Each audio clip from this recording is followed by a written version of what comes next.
Accident of the day की second day running SRF लेकर आइए जरा स्टॉक का इंट्राडे चार्ट। और अब तो करीब करीब कितना 9 हो गया, 8.5% नीचे है।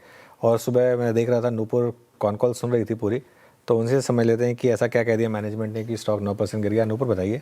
बिल्कुल सर, मैनेजमेंट की जो बॉडी लैंग्वेज थी वो थोड़ी काफ़ी वीक नज़र आ रही थी। मैनेजमेंट ने ये कहा कि FY27 में गाइडेंस मेंटेन कर लेंगे, लेकिन Q2 और Q3 जो है वो इम्पैक्टेड रहेगा। बड़ा सवाल यही होता है कि Q3 और Q2 और Q3 अगर Q1 से कमज़ोर रहेगा तो पूरा जो सेट ऑफ है वो Q4 में होगा। तो FY27 की जो गाइडेंस है वो मैनेजमेंट कह रहा है कि मेंटेन हो जाएगी, लेकिन मेंटेन होगी कि नहीं उस पर अब फिलहाल बाजार चिंता जो है वो जताता हुआ नजर आ रहा है। Q3 और Q2 और Q3 जो है वो काफ़ी कमज़ोर रहेगा। मैनेजमेंट ने क्लियर ये कॉन्फ्रेंस कॉल में कहा है। उनका मानना है कि ग्लोबल अनसर्टेनिटी काफ़ी ज़्यादा है, जिसकी वजह से डिमांड जो है वो अनसर्टेन नज़र आ रही है। प्राइसिंग पर इम्पैक्ट देखने को मिल रहा है, डिमांड पर इम्पैक्ट देखने को मिल रहा है। केमिकल का कारोबार हिस्टोरिकली भी Q2 और Q3 में कमज़ोर ही देखने को मिलता है, और इस बार तो हो सकता है थोड़ा ज़्यादा यहाँ पर जो है कमज़ोरी आती हुई नजर आए। हालांकि जो फार्मा केमिकल का कारोबार है वहाँ पर भी मैनेजमेंट ने कहा है कि जो वॉल्यूम की दिक्कत है, डिमांड की दिक्कत है वो Q1 में भी बरकरार थी और Q2 और Q3 में भी बरकरार रहेगी। सवाल यही है, FY27 का गाइडेंस कंपनी ने मेंटेन किया है, लेकिन आने वाले 2 क्वार्टर काफ़ी क्रिटिकल रहेंगे। वीकनेस रह सकती है, Q1 से अंडर परफॉर्मेंस आने वाले 2 क्वार्टर में दिख सकती है। तो क्या गाइडेंस FY27 का पूरा हो पाएगा कि नहीं, यही बाजार का फिलहाल चिंता का और सवाल बड़ा उठता हुआ नजर आ रहा है।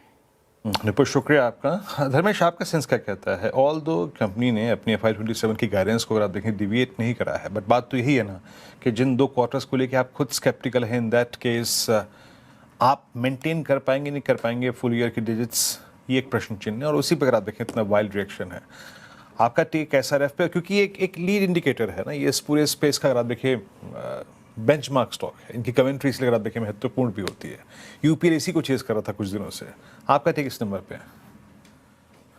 Good afternoon Virendra ji. देखिए, यहाँ पर जब मैनेजमेंट सामने से ही आपको कह रहे हैं कि अनिश्चितता के कारण Q2 एंड Q3 के वो प्रोडिक्शन नहीं दे सकते हैं, और अगर सब कुछ सेटल होता हुआ नजर आया, जियो पॉलिटिकल प्रॉब्लम सेटल होते हुए नजर आए, तो Q4 में पेंटअप डिमांड के कारण वो अपने गाइडेंस को बीट कर लेंगे। सप्लाई करना होता प्रॉब्लम नहीं होता है केमिकल के बिजनेस में, स्पेशलिटी केमिकल में। तो वो आई मीन वॉल्यूम डिस्पैच की कंस्ट्रेंट साइज उनको ज़्यादा नहीं रहेगी अगर एवरीथिंग इज नॉर्मल।